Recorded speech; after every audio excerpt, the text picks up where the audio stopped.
Puja dan puji syukur kita panjatkan kehadirat Allah Subhanahu wa Ta'ala yang sampai saat ini masih memberikan keluasan bagi kita dalam rangka menjalani kehidupan dengan segala kenikmatan dan juga kenikmatan. Ya, nikmat itu perbalikan daripada nikmat. Jadi kalau ada orang nulis kalimat nikmat pakai K, pakai huruf K, itu artinya sengsara. Kalau nikmat ya nikmat gitu. Sebab apa? Dia berbeda. Bertolak belakang antara nikmat dengan nikmat. Semoga Allah Subhanahu wa Ta'ala senantiasa menjadikan kita sebagai abdan syakura dan abdan sabura dari nikmat maupun nikmat yang datang buat kita.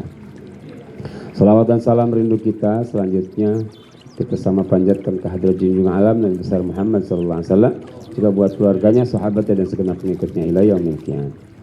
Jamaah Majlis Al-Istiqomah yang dimuliakan oleh Allah Ta'ala, kembali kita akan lanjutkan bahasan tentang toharoh, tentang bersuci dan berkaitan dengan hal bersuci yang harus kita ketahui serta kita jalankan pada kehidupan kita agar senantiasa menjadi ilmu yang manfaat dalam kehidupan kita.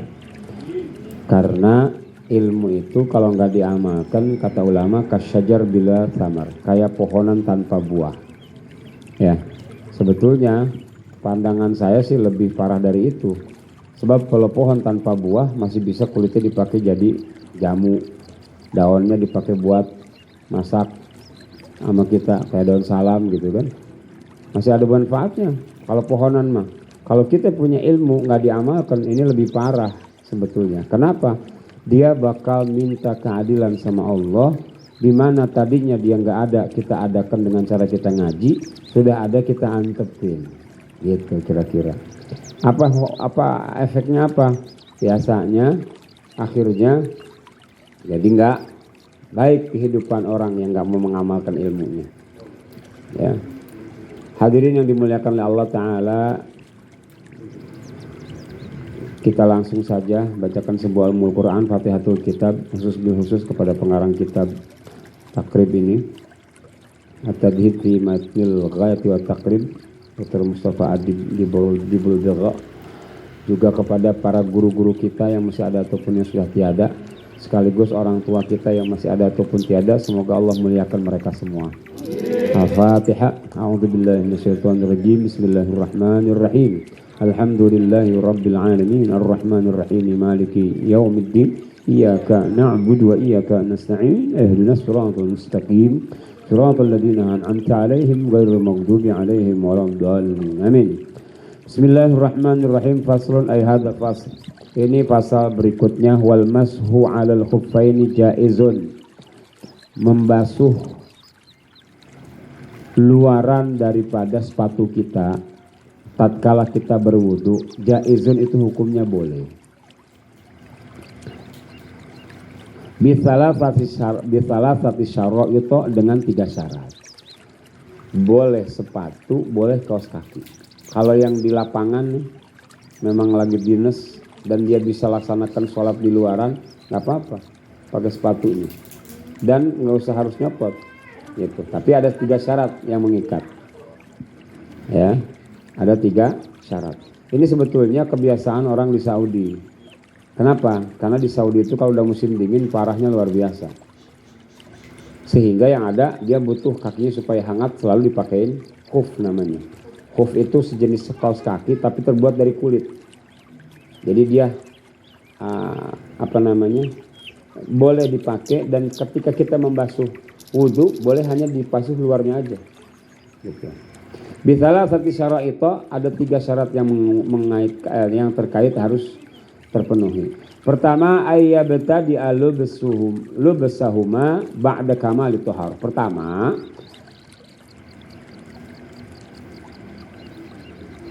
awal mula pemakaian khuf itu sendiri setelah kita sempurna suci, sempurna bersuci, hadas kecil maupun hadas besar. Jadi nggak boleh kita hadas besar pakai khuf terus nanti nggak bisa. Sebab apa? Harus sempurna. Kita mulai pemakaian khuf itu sendiri setelah sempurnanya bersuci kita. Jadi sudah wudu, sudah kalau misalnya kita punya hadas besar sudah mandi, nah baru boleh dipakai sama kita. Wa ayyakuna, yang kedua, hendaklah kedua khuf tadi satiraini lima halin dapat menutupi kedua-duanya lima halli ghaslil fardi minal qadamaini, dapat menutup dari dua tempat yang menjadi batasan di kaki kita untuk berwudu. Jadi harus sampai ke mata kaki tertutup gitu. Jadi kaos kakinya sampai ke mata kaki, atau sepatunya sampai ke mata kaki, atau sepatu yang kulit aja tuh, khufnya itu harus nutupi sama mata kaki. Jadi kalau cuman yang kayak perempuan banyak sekarang kaos kakinya yang mengeluarkan mata kaki, itu nggak bisa dipakai buat khuf gitu ya. Yang ketiga, wa ayyakuna mimma yumkinu tatabu'ul masyi 'alaihima, hendaklah khuf yang dipakai itu adalah hal yang memungkinkan untuk bisa dipakai jalan-jalan kemana-mana gitu. Kalau kaos kaki ini sekiranya memang kita pakai di tanah terus jadi robek, nggak boleh. Atau kotoran jadi nempel di situ juga nggak boleh gitu. Dia biasanya terbuatnya dari kulit. Kalau kulit itu kan cuma dibersihkan aja bisa gitu. Jadi syaratnya 3 ya. Syaratnya 3, pakai khufnya itu adalah ketika sudah kita suci dengan kesempurnaan yang mengikat, artinya apa? Suci hadas kecil, hadas besar. Kemudian hendaklah khuf itu sendiri nutupin daripada batasan kita berwudu di kaki. Dan yang ketiga syaratnya adalah harus kita memungkinkan untuk bisa memakai khuf itu kemana-mana. Wa yamsahul mukim yauman walailatun. Dan orang yang mukim nggak kemana-mana nih, adanya di rumah, diperbolehkan pakai khuf itu sehari semalam. Kalau kita nggak lagi di mana-mana. Maksudnya gimana? Emang kita pengen pakai itu kaos kaki kita, atau pakai yang namanya kita punya alas kaki tadi, dan ketika kita sholat kita pakai, dan saat berwudu hanya dibasuh luarnya saja, tidak kita buka kaos kaki kita tadi. Itu diperbolehkan selama 1x24 jam. Berarti 5 waktu sholat. Wal musafir, adapun orang sedang dalam perjalanan bepergian, salah satu ayam ada diperbolehkan memakainya 3 hari bilayalihinna dengan malam-malamnya. Jadi 3 hari 3 malam kalau lagi bepergian. Pak Novi sering dinas keluar kota gitu. Kalau memang punya, ada khufnya, beli khufnya gitu. Dia bentuknya kayak sepatu emang. Saya pernah punya tuh. Lupa dulu saat pulang dari Saudi saya simpen di mana. Punya dia. Bentuknya kayak sepatu. Sepatu apa ya kalau yang penutup mata kaki? Di atas mata kaki aja. Bukan boot. Kalau boot kan sampai sini. Dia di bawahnya. Hah? Itu sepatu buat najongin tukang dagang. Iya. Walhasil ini adalah merupakan bahasan tentang sesuatu yang diperbolehkan sama kita untuk digunakan dengan berbagai alasan dan tanpa alasan. Kalau kita mau pakai ya pakai aja, nggak apa-apa, diperbolehkan. Nanti pada saat kita misalnya tadi kita pakai di waktu subuh, ya kan? Setelah kita mandi rapi segala macam, kita nggak punya hadas kecil ataupun besar, kita pakai sama kita. Nanti pas sholat zuhur tuh kita basuh, udah nggak usah dilepas lagi sepatu atau kaos kaki kita tadi, basuh aja luarnya doang, gitu. Cara membasuhnya ya boleh dicurugin ke air, kalaupun kagak mau karena dia bahan yang istilahnya mungkin lepek, bisa dibasuh aja, jadi ambil airnya dari tempat wudhu, dibasuh gini. Diratakan air atasnya gitu ya. Jadi kalau orang yang mukim nggak kemana-mana, adanya di tempat, adanya di rumah, 1 hari 1 malam boleh mempergunakan. Adapun musafir 3 hari diperbolehkan. Wabtidaul muddah, dan perhitungan daripada pemakaian min hina yuhditsu, ketika dimulai berhadas ba'da lubsil khuffain, setelah menggunakan 2 khuf tadi. Jadi ternyata bisa lebih dari 5 waktu. Perhitungannya itu sehari semalam dari sejak kita batal. Jadi subuh kita pakai, karena mau zuhur kita udah batal, berarti dimulai dari waktu zuhur. Gitu. Ketemu sampai subuh lagi masih bisa pakai tuh. Dengan aturan bahwa kita nyuci kaki kita saat berwudu hanya membasuh permukaannya saja. Gitu. Kalau memang kita koya kuat misalnya, nggak batal-batal wudu kita, boleh sekuatnya itu, mampu menahannya. Baru dimulai ketika kita sudah batal.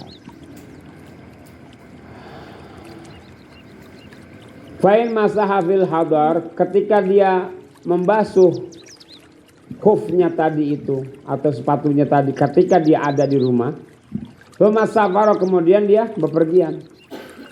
Aw masaha fis safar, atau dia membasuh khufnya di saat perjalanan, summa aqama, lalu kemudian tiba sampai di rumahnya.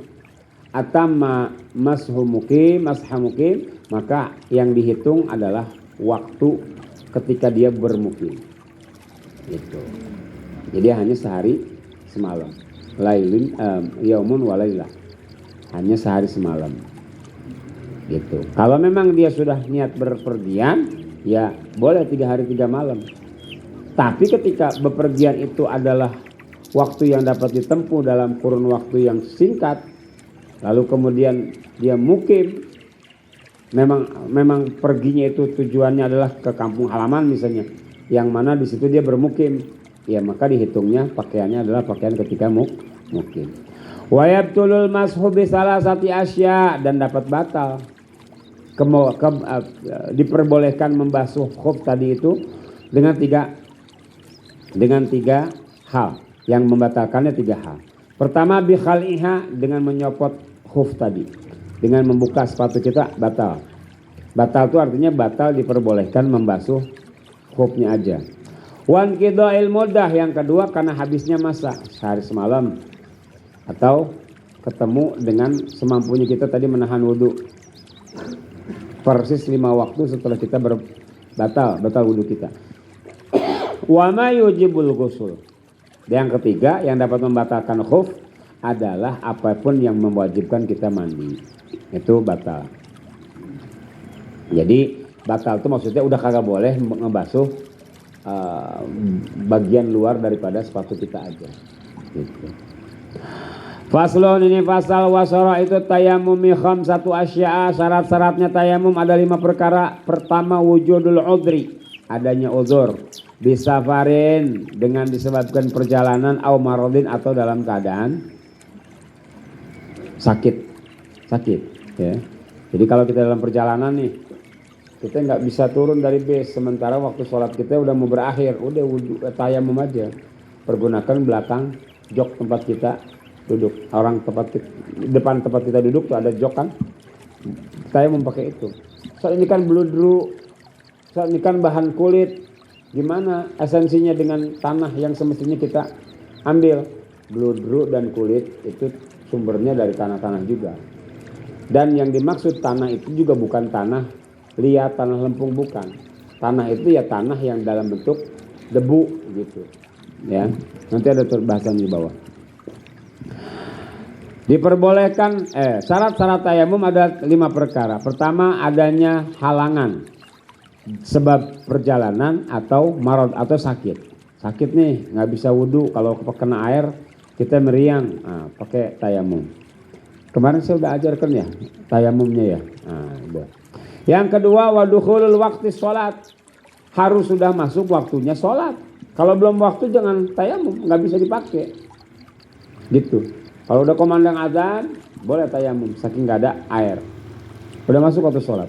Yang ketiga, watolabul ma'i, sudah mencari air. Kalau orang yang memang dalam keadaan perjalanan tadi sudah cari air. Kalau uzur kan karena sakit kan gitu, bimarodin. Kalau sakit kan memang ada air juga diperbolehkan pakai tayamum. Wa ta'adzuru istimalihi, dan terhalang untuk menggunakannya. Pertama tolabul ma, wa ta'adzur, dan terhalang untuk menggunakan air. Gitu. Udah cari air dan terhalang menggunakan air. Maksudnya gimana? Cari air itu bagi yang memang sebetulnya bisa untuk wudhu nggak dalam keadaan sakit, tapi airnya nggak ada. Gitu. Tapi bisa diperbolehkan dia tayamum setelah dia berusaha cari air. Gitu. Dan yang berikutnya adalah ta'adzurul istimalihi, terhalang untuk menggunakannya karena kesakitan. Wa wazu ba'da talab. Nah, juga syarat yang selanjutnya adalah lemahnya dia setelah mencari, nggak dapat. Yang kelima, watturabu, dan tanah yang dipakai buat bertayamum at-tahiru adalah tanah yang suci, yang bersih, bukan tanah yang diurek-urek sama kucing terus diberakin. Iya dong. Harus tanah yang suci.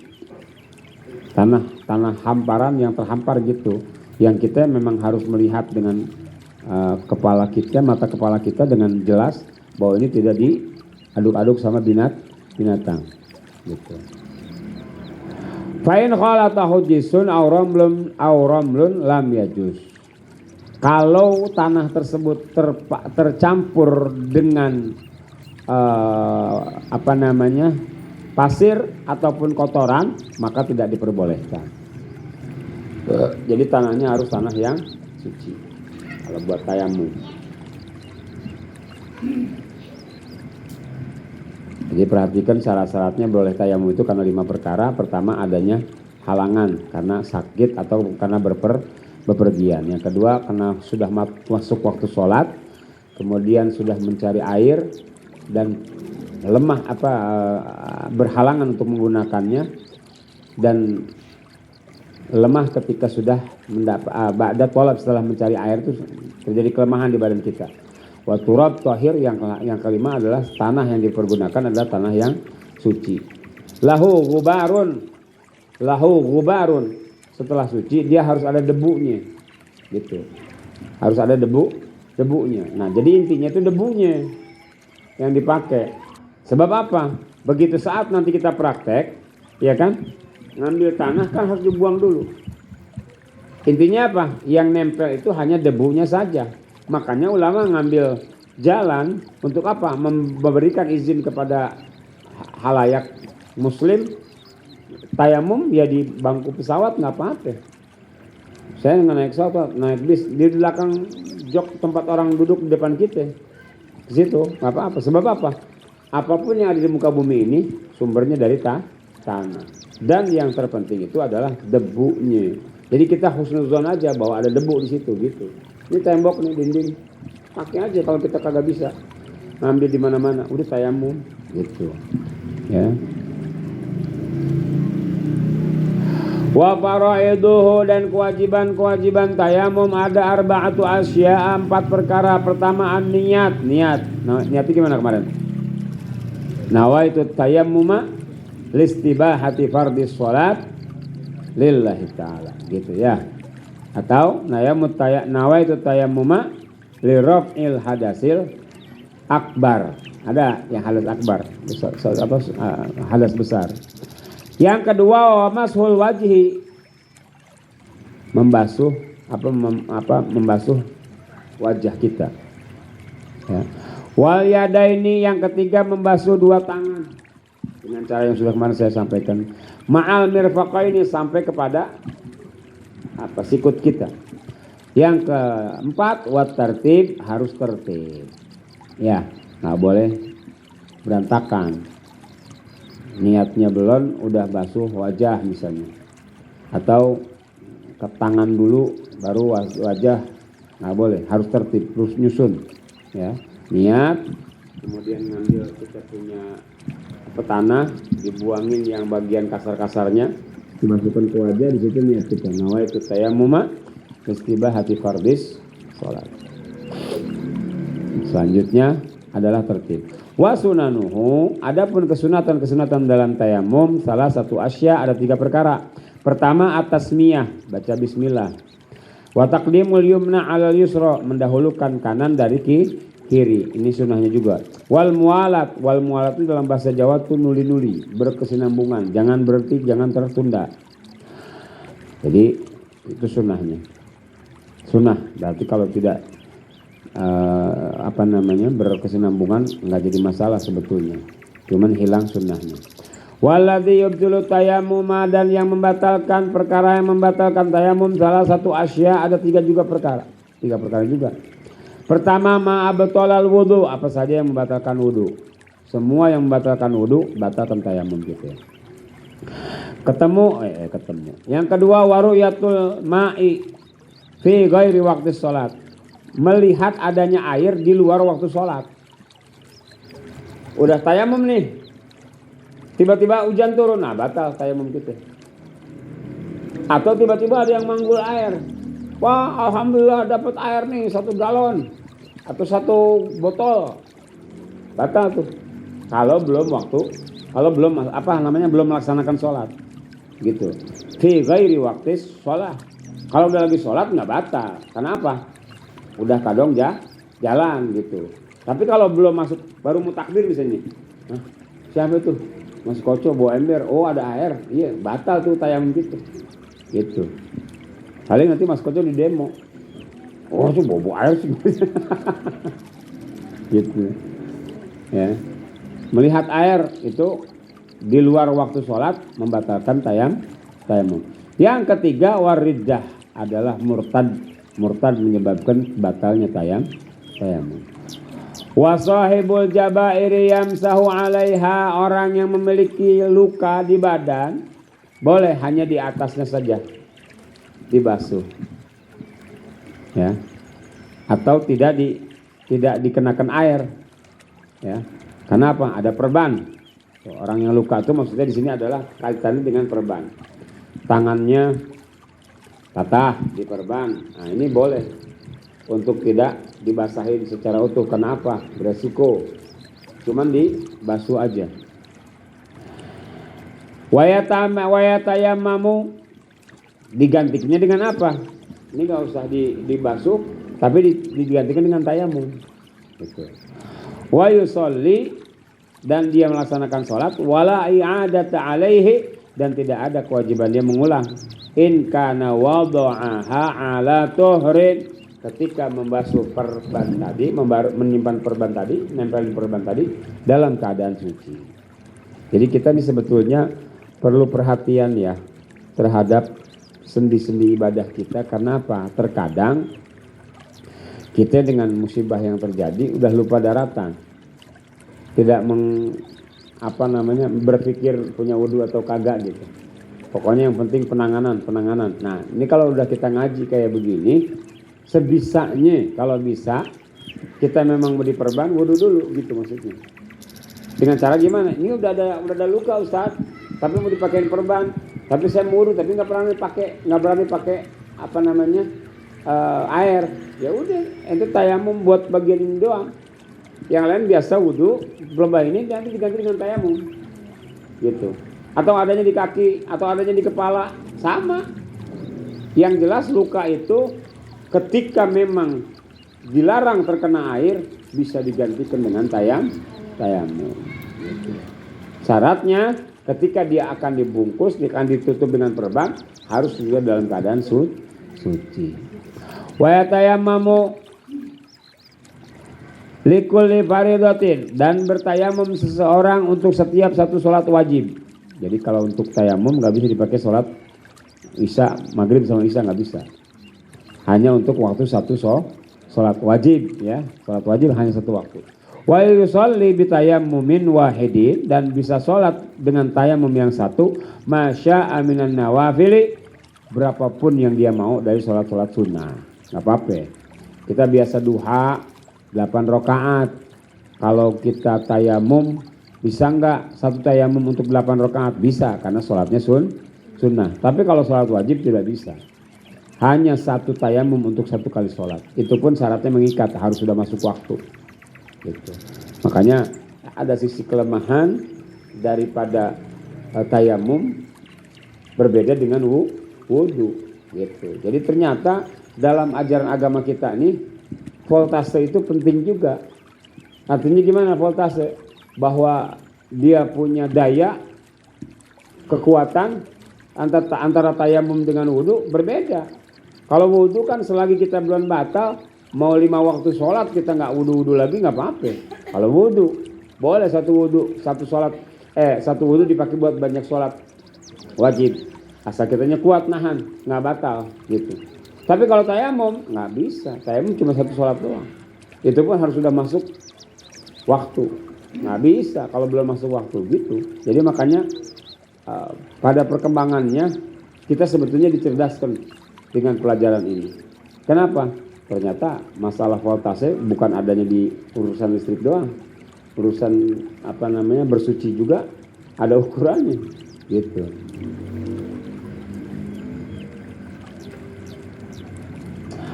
Faslun wa kullu ma'i'in.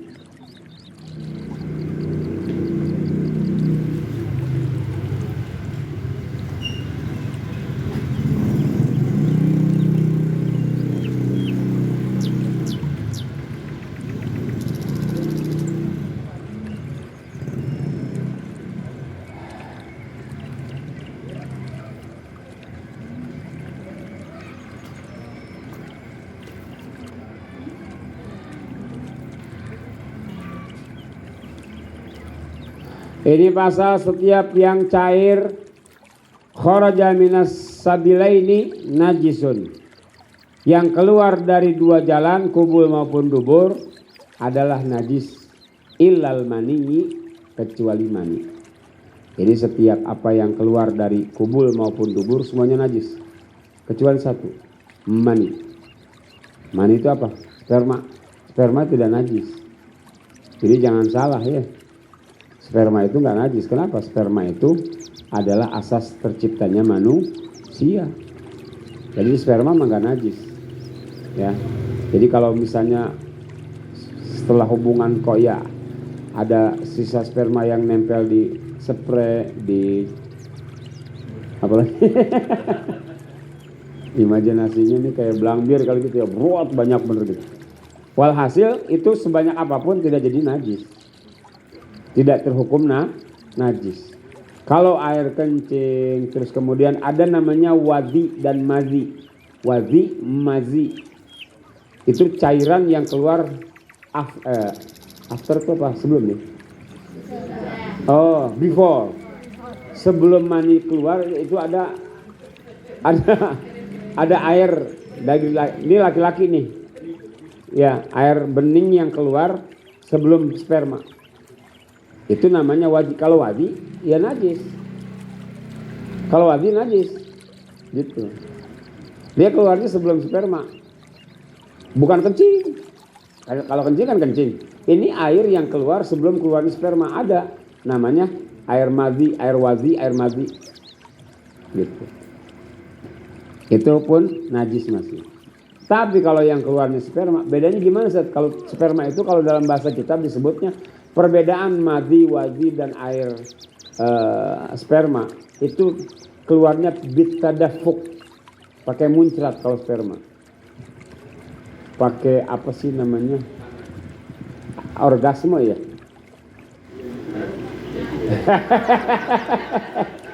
Ini kan yang kita hadapin ngaji ya rata-rata bangkotan semua kita. Insya Allah nggak pantang. Ada yang masih perawan ada? Oh iya, Masya Allah. Gitu, jadi si bisu semburannya kuat. Ya. Itu berbeda dan taladzud gitu. Kalau dalam bahasa kita, sperma itu keluarnya menghadirkan rasa lezat.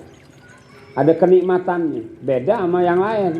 Kencing ya kencing biasa, banyak lagi airnya, ya kan? Wadi itu sedikit, madhi juga sedikit, gitu, ya. Nah kalau yang lain pokoknya najis kecuali mani, sperma, itu tidak najis. Wa ghaslu jami'il abwal wal auras wajib, dan membasuh, menyiram semua bentuk buang air kecil maupun besar itu hukumnya wajib. Mencuci kotoran kemaluan setelah buang air kecil ataupun buang air besar itu hukumnya wajib. Illa baula sabiyi, kecuali kencingnya anak laki-laki, alladzi lam ya'kulit ta'am, yang belum pernah makan makanan, cuma makan dari asi ya, bukan asu. Asi ibunya saja. Dan ini bayinya bayi laki-laki, karena sobi bukan sobiah. Kalau bayi perempuan sama. Kalau bayi perempuan ya najisnya najis mutawasito, udah najis gede, udah najis seperti najis kita. Walaupun masih bayi, walaupun cuma makan asi gitu. Kalau yang dimaksud di sini adalah bayi laki-laki gitu. Tidak makan apapun kecuali asi dari ibunya. Fa innahu yatuhuru bi rasyil ma'i alaihi, dia cukup dicipratkan air kalau bayi itu. Kalau air kencingnya bayi, Allah. Kalau air kencingnya bayi, air kencing bukan kotoran besarnya, air kencingnya. Yang laki-laki usianya belum sampai 2 tahun dan tidak makan apapun kecuali ASI. Kita kan kadang-kadang bayi baru lahir 3 hari dikasih makan pisang Ambon. Di kampung saya begitu makannya. Nggak pisang Ambon, pisang siem. Saya tanya kenapa ini dikasih makan pisang siem, biar gacor Ustaz. Kayak burung petilang. Walhasil ya itulah disiplin orang kampung. Ya, macam-macam. Nah cuma ketika sudah masuk makanan apapun bentuknya selain daripada ASI, nah sudah jadi kencingnya kencing. Karena najis kan 3 tingkatan. Ada muhaffafah, najis ringan, ada mutawasitoh, yang pertengahan, yang sedang, ada mughalladzah, ada yang berat, najis yang berat. Gitu. Nah yang muhaffafah ini hanya kepada kencingnya, air kencingnya aja. Air kencingnya bayi laki-laki yang belum berumur 2 tahun dan tidak makan apapun kecuali ASI. Fa innahu yatuhuru bi rasyil ma'i alaih. Kalau sudah air kencingnya laki-laki, bayi laki-laki yang umurnya belum sampai 2 tahun dan tidak makan apapun kecuali ASI, cukup dicipratin air doang, selesai. Nah, kalau kencing kita, Masya Allah. Dicipratin air doang tambah wangi. Ya. Wala yu'fa an syai'in minan najasat, dan tidak dimaafkan sesuatu daripada najis-najis illa yasir minad dami, kecuali yang sedikit dari darah. Darah ada tapi sedikit. Kayak dia motong ayam terus nyiprat daging darahnya. Nah, itu kalau sedikit boleh. Enggak apa-apa, dimaafu namanya, dimaafkan. Wal qaih dan nanah. Ya. Nanah kalau cuma sedikit juga enggak apa-apa. Gitu. Kita mencet jerawat, ya, ada darahnya cuma sedikit, gitu. Setelah kita bersihkan apa segala macam masih tersisa, nggak apa-apa, masih dimaafu namanya, dimaafkan. Wa ma la nafsalahu sa'ilah, ataupun pada binatang yang tidak ada darahnya yang mengalir, nggak apa-apa, itu pun sama, tetap dimaafu. Laler nggak ada darahnya kan yang mengalir, kalau dia nyemplung di air itu tidak berhukum najis, gitu. Bahkan kalau guru-guru saya mengajarkan ketika dia masuk ke dalam minuman kita, celupin sekalian. Aduh jijik Ustaz, bukan jijik, ini ilmu. Karena sayapnya laler itu yang satu bawa penyakit, obatnya ada di sayap yang kedua. Kecuali ibu ngedapetin lalat itu masuk ke dalam minuman yang ibu punya, emang sayapnya cuma satu, buang deh sama minumannya kalau perlu. Tapi gimana mau terbangnya dia, singgit. Kan nggak mungkin juga ya, pasti dia punya 2 sayap. Nah kalau ada lalat masuk ke minuman kita, celupin, Kenapa? Di sayap satu dia bawa penyakit, di sayap satunya lagi dia bawa penawarnya. Gitu ya.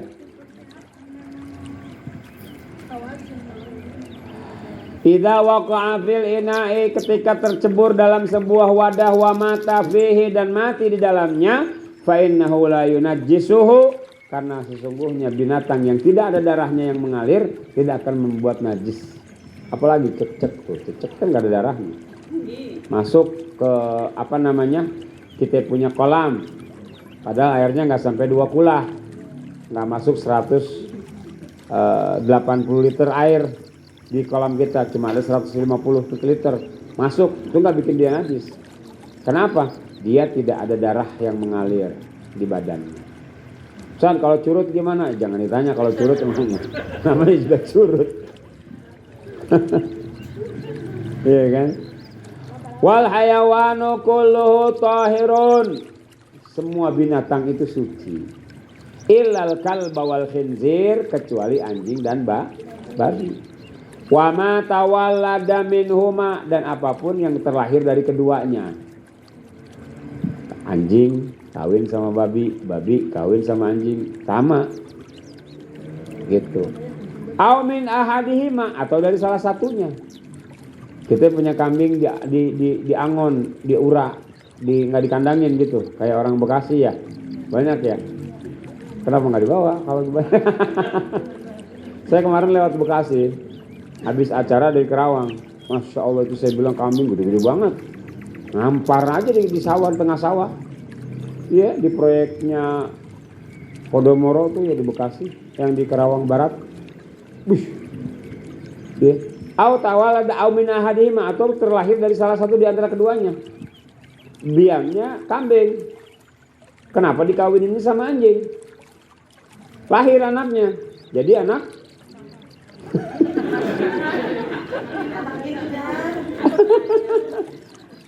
Karena yang jadi biangnya adalah kambing, sementara yang ngelakiin adalah anjing, ya makanya jadi najis juga.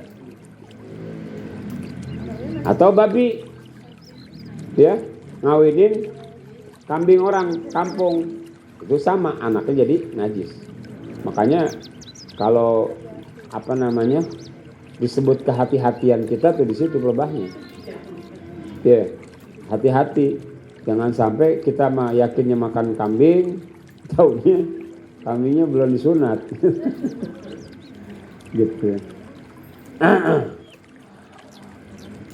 Wal maitatu kulluha najisatun, adapun bangkai semuanya najis. Bangkai semuanya najis. Illa samak, kecuali ikan. Wal jarod, dan belalang. Wal adami, dan bangkai manusia. Itu tidak najis. Dia bukan Islam Ustaz, tetap tidak najis. Dia makanannya anjing Ustaz, namanya adami, manusia. Selagi dia manusia tidak najis. Tapi kalau bangkai yang lain dia najis. Sapi bangkai matinya bukan karena dipotong, bukan, itu bangkai, nggak boleh. Ayam tiren, ibu-ibu kadang-kadang banyak belanja ayam supaya murah, cari ayam tiren. Kenapa? Dia pedagangnya yang jahat. Bu, ini aja bu, ayam ya, ayam. Berapa Pak? 12.000. Ayam 12.000. Seekor? Iya seekor. Asik bu. Asik gimana lo? Gimana ceritanya nih? Pokoknya udah ayam sehat ini mah, seger, enak. Maksudnya gimana? Kagak sempat dipotong. Mati sebelum dipotong. Namanya ayam tiren. Iya. Kan gak dipotong dia. Yang jahat, ya dijual dagingnya. Naudzubillah min dzalik. Jangan kita tergoda sama harga, gitu maksudnya. Aduh, ini duit tinggal 50.000, sementara anak pengen makan ayam. Ya, tiren dicariin. Naudzubillah min.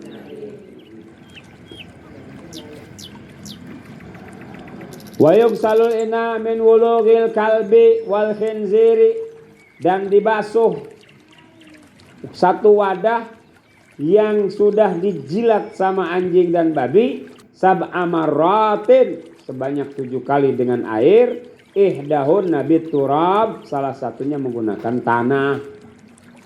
Jadi kalau kita punya perkakas di rumah, pacul kita dijilatin sama anjing, sama babi gitu ya, kan otomatis basah. Ini kalau mau disucikan harus dengan cara 7 kali disiram air. Salah satu dari yang 7 tadi harus pakai tanah aja dibasuh gitu. Baru akan hilang tuh najisnya. Selama belum pakai tanah tidak akan pernah hilang. Saya pernah lihat di YouTube ada penelitian tentang bagaimana jilatan kucing dibandingkan dengan jilatan anjing. Itu memang Masya Allah, Islam itu kafah, betul-betul sempurna mengajarkan sama kita sebagai umatnya. Bagaimana nilai kesempurnaannya? Diteliti sama orang zaman sekarang mah. Diambil satu wadah yang dijilat, satu tempat, satu bekas jilatan anjing, satu bekas jilatan kucing. Yang jilatan kucing nggak ada apa-apanya. Dilihat di situ ya kagak ada mikroba, nggak ada apa. Bahwa memang kucing tidak haram, dan jilatannya pun tidak mengharuskan kita membersihkan atau membuang. Misalnya ada roti kita digigit sama kucing, nggak haram kita makan roti itu, nggak najis juga. Ya kalau beli ya udah pasti, karena kan barusan kita lihat dia makan curut. Sekarang makan roti kita, ya kita kasihkan sekalian. Gitu. Kalau udah anjing, babi yang menjilat, kita punya perkakas, harus dicuci dengan air 7 kali, salah satunya dengan tanah. Wa yughsalu min sa'irin najasat marratan, dan dibasuh dari semua najis yang ada marratan, hanya sekali. Ta'ti alaih, yang disemprotkan, tuh maksudnya ta'ti alaih itu gitu. Jadi bukan ini perkakas kita, bukan dia yang dicelupin ke air gitu. Beda masalahnya. Bukan barangnya yang najis tadi dimasukin ke air, akhirnya jadi najis semua. Tapi airnya yang ditimpahkan ke barang tadi gitu. Jadi ini juga pelajaran nih buat ibu-ibu. Dari mana? Dari arah nyuci pakaian. Ibu nih nyuci pakaian pakai mesin cuci, udah bener, airnya udah masuk ya, terus kemudian deterjen masuk. Kalau bisa pakaian yang memang ada najis, ompol si bapak misalnya gitu. Ya, ompol bocah udah banyak, ini ompol bapak nih yang gede-gede nih, buang dulu, kucek dulu, bersihin dulu, baru masukin ke situ. Tapi yang lebih sempurna adalah kalau kita mau nyuci dengan cara yang benar, masukin dulu pakaiannya ke mesin cuci, baru timpah airnya gitu. Kenapa? Khawatir ada najis yang masih terbawa di pakaian, sehingga yang ada air yang sudah dikasih sama deterjen kena najis gitu. Jadi cara yang paling efektif kalau kita memang was-was bahwa ini ada najis apa enggak di pakaian kita, pakaiannya masukin dulu ke mesin cuci, timpah sama air gitu ya. Jadi caranya gitu, harus benar-benar hati-hati. Sebab apa? Ibu memang sudah ngerjakan tugas-tugas, termasuk bersihkan pakaian suami kita, anak-anak kita. Tapi saat mereka sholat tidak diterima sama Allah gara-gara pakaiannya belepetan najis, sebab kitanya nggak peduli saat cuci pakaian, yang akan ditanya sama Allah adalah kita sebagai penanggung jawab kebersihan pakaian orang-orang rumah kita. Gitu. Jadi makanya pentingnya ngaji ya seperti ini. Jadi najis itu jangan dimasukin ke dalam air, tapi airnya yang hantarkan ke najis tadi. Supaya apa? Dia hilang dengan bersamaan ditimpah air tadi. Gitu. Wasalah satu afdol. Kalau mau yang utama adalah 3 kali. Wa idza takhallalatil khamratu bi nafsiha wallahu a'lam. Udah kebanyakan udah mualab nih. Al-Fatihah.